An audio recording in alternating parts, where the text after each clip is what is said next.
Mauritius साझेदार नहीं, परिवार है। यह कथन आया है सामने जब मॉरिशस के प्रधानमंत्री हाल ही में भारत की यात्रा पर है। आप जानते हैं कि 9 से 15 सितंबर तक मॉरिशस के प्रधानमंत्री नवीन चंद्र रामगुलाम भारत की यात्रा पर है और इसी दरमियान वाराणसी में पीएम मोदी के द्वारा यह कहा गया है कि अब दोनों देशों का जो संबंध है वो सिर्फ एक साझेदार की हैसियत से नहीं है, बल्कि ये एक पारिवारिक संबंध की तरह है। ये बात इशारा करता है भारत और मॉरिशस के बीच के संबंधों के नए जुड़ते आयामों की तरफ। तो इस नई मुलाकात में द्विपक्षीय वार्ता में क्या कुछ अहम मुद्दे होंगे, इससे पहले यह जानना जरूरी है कि मॉरिशस और भारत के ऐतिहासिक रूप से संबंध कैसे रहे हैं, दोनों देशों के बीच व्यापारिक संबंध कैसे रहे हैं और साथ ही साथ रणनीतिक दृष्टि से भारत के लिए मॉरिशस क्यों महत्वपूर्ण है, ताकि इस संबंध के मायने आपको ठीक से समझ में आए। तो नमस्कार, मेरा नाम है अमिताभ और दृष्टि आईएएस की आज की इस वीडियो में इसी विषय पर बात करेंगे कि मॉरिशस भारत के लिए क्यों महत्वपूर्ण है और भारत मॉरिशस के लिए क्यों महत्वपूर्ण है। साथ ही साथ इसके ऐतिहासिक पक्ष की तरफ भी चलेंगे। तो चलिए शुरुआत करते हैं। खबर यह है कि मॉरिशस के पीएम का भारत में आगमन हुआ है और ये यात्रा जो है वो 9 से लेकर आपके 15 सितंबर तक रहने वाली है, यानी कि एक लंबी यात्रा है। अब इस लंबी यात्रा के दौरान वाराणसी में दोनों देशों के जो पीएम है उनके बीच में एक द्विपक्षीय वार्ता हो रही है। अब इसमें 10 सितंबर को वाराणसी में प्रधानमंत्री मोदी जो है इनके साथ एक द्विपक्षीय बैठक करेंगे और ये उम्मीद की जा रही है कि दोनों देशों के बीच के जो संबंध है वो ऐतिहासिक रूप से भी काफी पुराने हैं।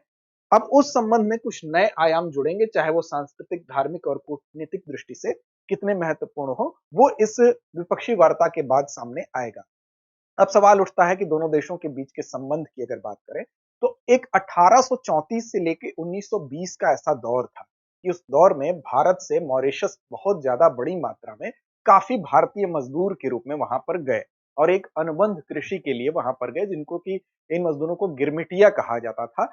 और धीरे धीरे ये मजदूर के रूप में वहां गए, लेकिन वहां की अर्थव्यवस्था में इनका योगदान बढ़ने लगा, वहां की राजनीति में यह हस्तक्षेप करने लगे, मतलब दखल रखने लगे। इसका मतलब ये हुआ कि वहां इन मजदूर के रूप में गए लोगों के जो वंशज हैं वो मॉरिशस की राजनीति को बदलने की भी ताकत रखने लगे, क्योंकि जो भारी मात्रा में लगभग 5 लाख लोग वहां पर गए और इसमें से 2/3 वहां पर बस गए। तो आप जानते हैं कि मॉरिशस बहुत बड़ी जनसंख्या नहीं रखता है, लेकिन उसमें इतनी बड़ी तादाद में गए लोग एक राजनीतिक रूप से भी अहम रोल निभाने लगे।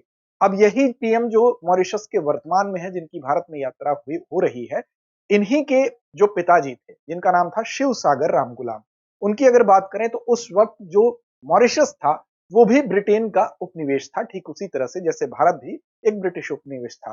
तो वहां की भी कुछ कुछ जो राजनीतिक स्थिति रही है, हम कह सकते हैं वो भी एक ब्रिटिश उपनिवेश था, तो उस दंश को वो भी झेल चुका था और भारत भी कमोबेश उसी दंश को झेल चुका था। तो दोनों के दंश झेलने की औपनिवेशिक साम्राज्य के दौरान लगभग स्थिति एक सी थी। साथ साथ भारी मात्रा में यहां से गए गिरमिटिया मजदूरों की वजह से यहाँ और वहां की जो कल्चरल सिमिलरिटी है, यानी कि सांस्कृतिक एक रूपता है, वो भी काफी सिमिलर प्रतीत होती है। तो ऐसी दशा में दोनों देशों के बीच में जो संबंध है उसकी नींव इस ऐतिहासिक घटना में ही उसका बीजारोपण हो गया था। अब इनके जो पिताजी थे, यानी कि जो वर्तमान पीएम है, इनके जो पिताजी थे जिनका नाम शिव सागर रामगुलाम था, इन्होंने भी ब्रिटिशर्स के खिलाफ 1930 में अंग्रेजों के खिलाफ बगावत की थी। एक हम कह सकते हैं जो वहां का राष्ट्रीय आंदोलन के रूप में जो बगावत चल रही थी उसका नेतृत्व किया था। साथ ही साथ आपको बता दें कि वहां की जो स्वतंत्र होने की जो तिथि, उस राष्ट्र बनने की जो तिथि है, वो तिथि भी 12 मार्च है और वो भी एक भारतीय राष्ट्रीय आंदोलन के एक महत्वपूर्ण घटना से प्रेरित है, यानी कि गांधी जी की जो दांडी मार्च थी, जो दांडी यात्रा थी, उससे प्रेरित है 12 मार्च की तिथि से। और गांधी जी की भी वहां पर यात्रा हुई थी। तो इसकी नींव जो है ऐतिहासिक रूप से कहीं ना कहीं भारत और मॉरिशस के जो संबंध है वो पहले से जुड़े हुए हैं। एक तो दोनों ब्रिटिश के उपनिवेश रहे, भारी मात्रा में यहां से गिरमिटिया लोग वहां पर गए। हाल ही में भारत और मॉरिशस के बीच में जो साझेदारी है वो और ज्यादा कुछ कदम आगे बढ़ी है, क्योंकि इससे पहले पीएम मोदी भी वहां की यात्रा हाल ही में किए हैं। जब वहां की यात्रा पीएम मोदी द्वारा की गई थी तो प्रधानमंत्री को मॉरिशस का सर्वोच्च राष्ट्रीय पुरस्कार भी दिया गया था, जिसको कि grand commander of the order of the star and की ऑफ द इंडियन ओशन कहा गया। यानी कि जो इंडियन ओशन है उसकी इंपॉर्टेंट भी इस जो टाइटल में आपको समझ में आ रही होगी। अब देखिए, इंडियन ओशन यहां पर इंपॉर्टेंट है क्योंकि इंडियन ओशन में ही इसकी स्थिति है, मॉरिशस की स्थिति है। और इंडियन ओशन में भारत की जो उपस्थिति है उसको मजबूत रखने के लिए कहीं ना कहीं मॉरिशस का एक अहम रोल है। सारे पक्षों को समझेंगे एक एक करके, चलिए आगे बढ़ते हैं। फिलहाल हाल की घटना यही है कि दोनों देश के पीएम जो है उनके बीच में द्विपक्षीय वार्ता होनी है। भारत और मॉरिशस के ऐतिहासिक संबंध पे बात करेंगे, फिर आएंगे इसके क्या इंपॉर्टेंस है उस पर। देखिए, स्वतंत्रता के पूर्व मॉरिशस में भारतीय समुदाय गया, जैसा कि मैंने आपको बताया। 1700 के दशक में अगर बात करेंगे तो पहले ये फ्रांसीसी उपनिवेश था। बाद में ब्रिटिशर्स ने फ्रांसीसी को यहाँ से हटाया और उनके अंडर में आया, और पुडुचेरी से कारीगर राजमिस्त्री मॉरिशस पहुंचे। शुरुआत जो हुई थी वो 1834 के आसपास हुई थी, और 1920 तक 1900 तक जाते जाते काफी बड़ी मात्रा में लोग गए। लगभग 5 लाख भारतीय अनुबंधित श्रमिक जिसको कहा जाता था, जिनको गिरमिटिया भी कहा जाता है, अब इनमें से 2/3 वहीं बस गए। 1901 में गांधी जी ने भी मॉरिशस का दौरा किया था, और आपको पता है कि गांधी जी जो है वो उस राष्ट्रीय आंदोलन में क्या भूमिका निभा रहे थे। अब भारतीय समुदाय जो वहां पर रहता था, उनके एजुकेशन को लेकर, उनके राजनीतिक सशक्तिकरण को लेकर गांधी जी ने अपनी यात्रा के दौरान वहां पर समर्थन भी किया था। और 12 मार्च जो तिथि है राष्ट्रीय दिवस के रूप में जो मनाया जाता है, जो कि 12 मार्च 1968 को जब ये आजाद हुआ एक देश के रूप में, तो दांडी मार्च से ये प्रेरित तिथि बताई जाती है। अब स्वतंत्रता के बाद भी अगर देखेंगे भारत मॉरिशस के संबंधों को, तो वो संबंध बेहतर रहे हैं, क्योंकि भारत और मॉरिशस के बीच जो राजनयिक संबंध है वो मॉरिशस के स्वतंत्र होने से पूर्व ही स्थापित हो गए थे। वो 1948 से ही थे। मॉरिशस के स्वतंत्र होने के 2 दशक पहले से ही थे। भारत और मॉरिशस के बीच में 1948 में ही राजनयिक संबंध स्थापित हो गए थे, और मॉरिशस की स्वतंत्रता 1968 से लगभग 2 दशक पहले का ये समय है। अब मॉरिशस के जो पहले प्रधानमंत्री थे, शिव सागर रामगुलाम जिनका नाम था, वहां पर अगर अगर आप देखें तो गांधी जी हों, चाहे नेहरू जी हों, चाहे भारत का उस समय जो भी शीर्ष नेतृत्व था, सुभाष चंद्र बोस हों, उनके साथ इनके घनिष्ठ संबंध रहे थे। उसके पीछे का एक कारण ये भी है कि दोनों ही आप देखें तो औपनिवेशिक शक्तियों के अधीन थे। दोनों की जो स्थिति थी वो लगभग सिमिलर थी। अब देखिए, इसके इंपॉर्टेंस आपको तब पता चलेगी जब आप मैप में इसकी स्थिति को देखेंगे। तो ये आप देख रहे हैं पश्चिमी हिंद महासागर में इसकी स्थिति है, यहाँ पर मॉरिशस की स्थिति है, और आप देख रहे हैं अफ्रीका के ये काफी करीब है। और ये मार्ग जो है, ये अंतरराष्ट्रीय जो व्यापारिक मार्ग है, उसी पर एक तरह से आप कह सकते हैं कि चेक पोस्ट के रूप में इसकी कंडीशन है।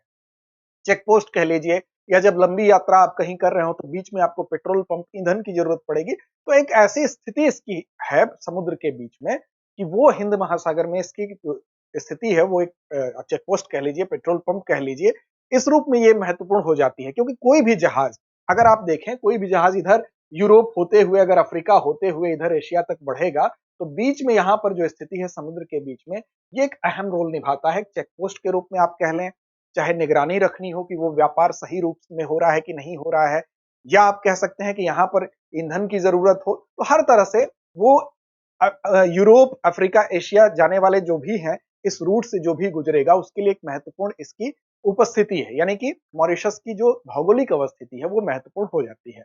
अब आप जानते हैं कि हिंद महासागर में भारत भी अपनी उपस्थिति को मजबूत रखना चाहता है, ग्लोबल साउथ के एक लीडर के तौर पर आप कह लीजिए। तो भारत ने भी एक पहल शुरू की जिसका नाम था भारत की सागर पहल। आप जानते हैं कि सागर पहल जो है, सागर पहल का मतलब क्या है, यानी कि security and growth for all in the region, यानी कि हिंद महासागर में उसकी सुरक्षा और ग्रोथ के लिए, यानी वृद्धि के लिए यहां पर इस पहल को भारत के द्वारा शुरू किया गया। जैसे कि मान लीजिए कोई समुद्री घटना हो रही है, समुद्री डकैती की घटना हो गई, उसको कंट्रोल करने के लिए, या इस व्यापारिक मार्ग को सुरक्षित रखने के लिए, क्योंकि इसी व्यापारिक मार्ग से कहीं ना कहीं ग्लोबल साउथ के देश भी जुड़े हुए हैं, जहां पर माल यातायात उनके बीच में जो होता है, प्राकृतिक संसाधन जो भी है उनका कोई और दोहन न करे। जैसे मछली ही पकड़ना हो गया, खनिज यहाँ से निकल निकल रहे हैं या तेल निकल रहा है, तो उसके लिए सही तरीके से उसका इस्तेमाल हो, इसके लिए भारत ने ये सागर पहल शुरू की। अब इसमें भारत के सागर पहल में मॉरिशस भी साझेदार है, तो इसलिए मॉरिशस और भारत और इंपॉर्टेंट होता है। और आप जान रहे हैं कि ग्लोबल साउथ में एक लीडर के तौर पर भारत उभर रहा है। तो इस लिहाज से मॉरिशस जैसे देश, जिसकी की पुराने हमारे ऐतिहासिक और सांस्कृतिक रूप से संबंध तो हैं ही, लेकिन जिसकी रणनीतिक स्थिति जो है उसको और इम्पोर्टेंट बनाती है, और खासकर भारत की जो पहल है, और चीन से बैलेंस ऑफ पावर के मद्देनजर, खास करके हिंद महासागर के क्षेत्र में, चाहे वो समुद्री निगरानी हो गई, चाहे वो आपदा प्रबंधन हो गया, चाहे वो तेजी से सैनिक और मानवीय सहायता पहुंचाना हो गया, या समुद्री डकैती, अवैध मछली पकड़ने का काम हो गया, इन सारी चीजों को कंट्रोल करने के लिए ये आवश्यक है। तो ये तो इसका समुद्री महत्व हो गया। चीन की उपस्थिति का मुकाबला करना, यानी कि बैलेंस ऑफ पावर, समुद्री संचार लाइन आप कह लें, और भारत के रणनीतिक हितों की सुरक्षा में भी ये मदद करेगा, क्योंकि इसकी कंडीशन ऐसी है। अभी अगर युद्ध जैसी स्थिति हो गई, तो अगर इससे संबंध बेहतर है, तभी तो इस जगह का आप इस्तेमाल कर पाएंगे। साथ ही साथ आर्थिक संबंध की बात कर लेंगे, तो अफ्रीका में भारत के व्यापार और निवेश के लिए प्रवेश अगर करना है तो उसके प्रवेश द्वार के रूप में भी, गेटवे के रूप में भी इसको देखा जाता है। इसका मतलब क्या है? तो देखिए, ये जो है, जो मॉरिशस है, वो बेसिकली सदस्य है किसका? AFCTA का, ठीक है, AFCTA का। अब इसमें, इसके तहत यानी कि अफ्रीका में जो फ्री ट्रेड होता है, यानी कि रियायती दर पर जो काम होता है, उसमें इसकी स्थिति अफ्रीका के पास होने की वजह से मॉरिशस को भी उसमें छूट मिलती है।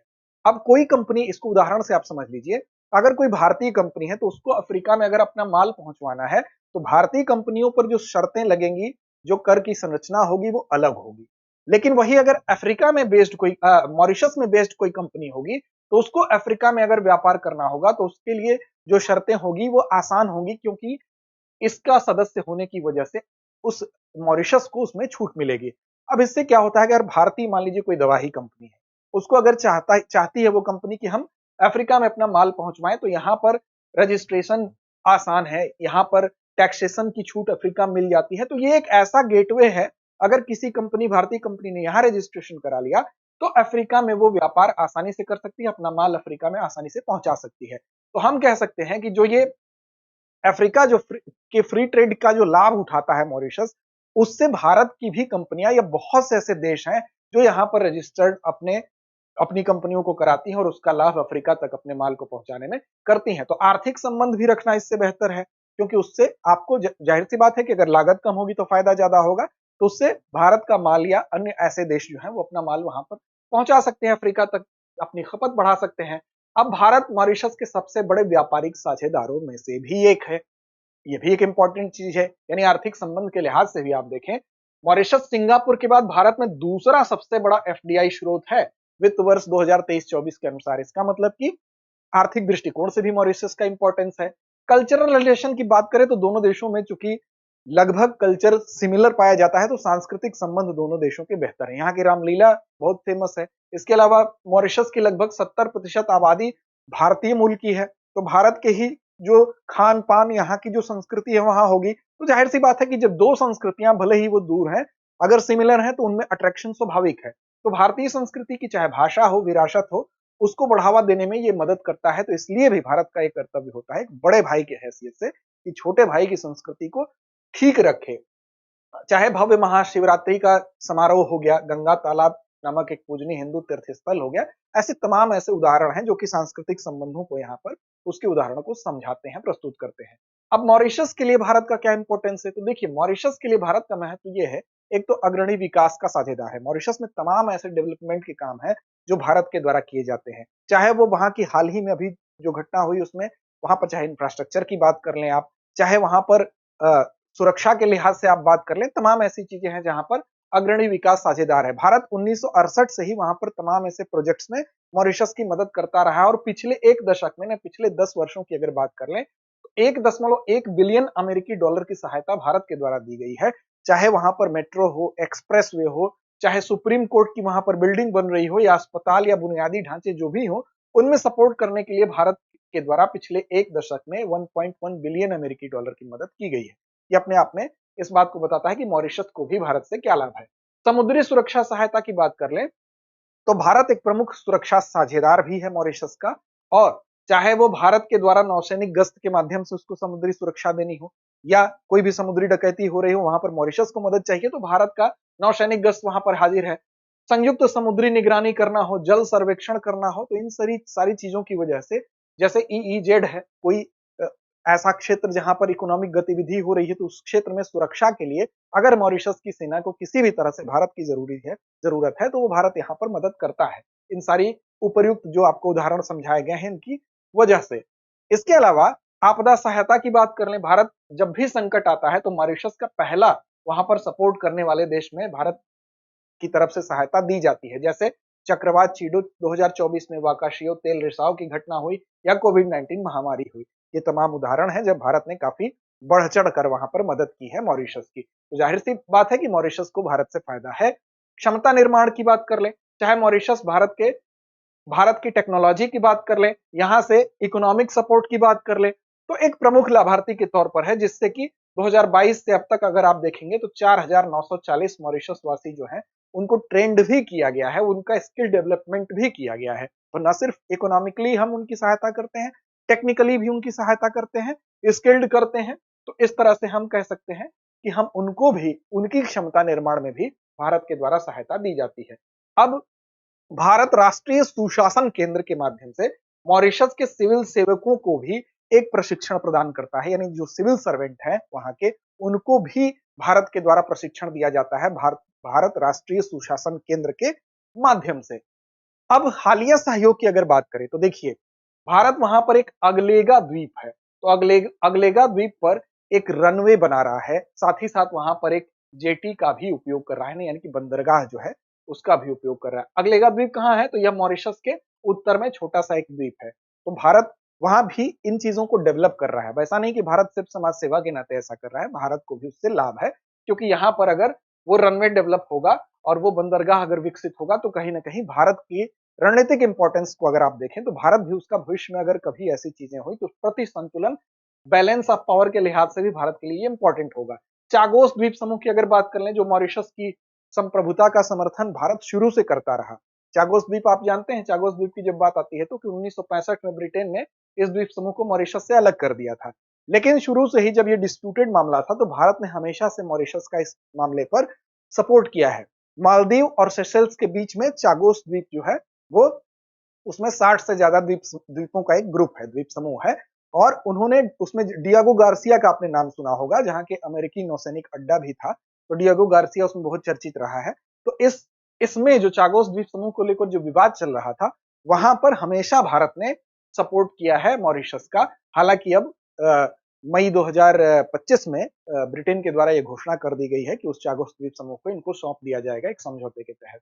साथ ही साथ चाहे श्वेत नौवहन हो, श्वेत नौवहन का मतलब कि इस क्षेत्र में जो भी नौवहन की घटना होती है उसमें किसी भी तरह का काला धंधा ना हो, वो फ्रेश तरीके से हो, निष्पक्ष तरीके से हो, सुरक्षित तरीके से हो।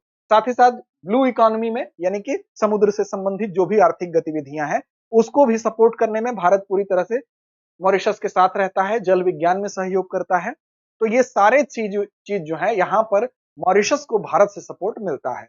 अब उनके डेवलपमेंट में भी सहायता करता है, जैसे जल पाइपलाइनों को बदलने के लिए रुपया आधारित ऋण सहायता भारत के द्वारा किया गया। पुलिस अकादमी वहां पर और समुद्री सूचना साझाकरण केंद्र बनाने में भी भारत मदद करेगा, भारत ने ऐसी घोषणा की है। साथ ही साथ वहां की जो संसद बन रही है, अटल बिहारी वाजपेयी लोक सेवा और नवाचार संस्थान भी भारत बनाने में सपोर्ट कर रहा है। एक स्वास्थ्य केंद्र और 20 सामुदायिक परियोजनाओं का उद्घाटन किया गया, इसमें भी भारत ने सहयोग किया। नया संसद भवन जो वहां का बन रहा है भारत मॉरिशस में, वो भारत के सपोर्ट से ही बन रहा है, भारत इसमें बहुत प्रचुर मात्रा में सहायता कर रहा है। तो ये ऐसे सहयोग हैं जिसकी वजह से भारत से भी मॉरिशस को लाभ है और मॉरिशस से भी भारत को लाभ है। भारत को क्या लाभ है? वो भारत के स्तर का लाभ है, और एक छोटे देश को बड़े देश से जो उम्मीद होती है वो फुलफिल इंडिया कहीं ना कहीं कर रहा है। साथ ही साथ ये दोनों के दोनों देश जो है वो कुछ ऐसे मंच है, कुछ ऐसे मल्टीपल कोऑपरेशंस हैं, मल्टीलेटरल कोऑपरेशंस हैं जहां पर बहुपक्षीय सहयोग है, वहां पर भी साथ साथ हैं। जैसे आप देखिए, कोलंबो सुरक्षा सम्मेलन हो गया, या इंडियन ओशियन रिम एसोसिएशन हो गया, या हिंद महासागर सम्मेलन हो गया, इसमें भी ये दोनों इसके साझेदार के तौर पर यहाँ पर उपस्थित हैं। तो कहीं ना कहीं एक समर्थक आपका उपस्थित है। किसी भी गुट में अगर आपके समर्थक जितने ज्यादा होंगे, उस गुट में आपकी दावेदारी उतनी मजबूत होगी। तो सीधे तौर पर आप समझिए कि मॉरिशस की जो महत्वपूर्ण है, मॉरिशस का जो महत्व है वो भारत के लिए रणनीतिक लिहाज से बहुत महत्वपूर्ण है।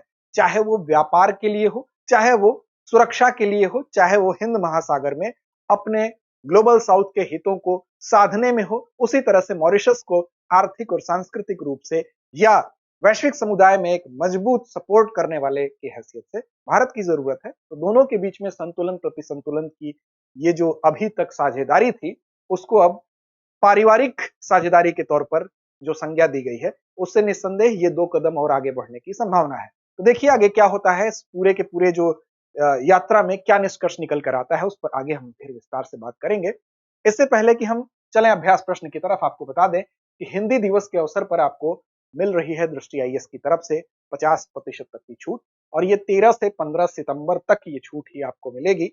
सभी online pen drive courses test series पर ये छूट मिलेगी। इसके लिए आपको दृष्टि लर्निंग ऐप डाउनलोड करना होगा, और 8750187501 इस पर आपको कॉल करके विस्तार से जानकारी मिल जाएगी। तो याद रखिएगा, 50% एक बड़ी छूट है, इसका लाभ आप उठाने के लिए इस नंबर पर कॉल करिए और दृष्टि लर्निंग ऐप को डाउनलोड कर लीजिए। चलिए अभ्यास प्रश्न की तरफ आते हैं। तो मॉरिशस का राष्ट्रीय दिवस किस भारतीय आंदोलन की याद में मनाया जाता है? भारत छोड़ो आंदोलन, असहयोग आंदोलन, दांडी मार्च या स्वदेशी आंदोलन? उम्मीद ही नहीं, विश्वास है कि इसका जवाब तो सही आप जरूर देंगे। लड़ते रहें अपने लक्ष्य की ओर। अब एग्जाम की तैयारी को और बेहतर करने के लिए हमारे चैनल को लाइक, शेयर और सब्सक्राइब करना ना भूलें।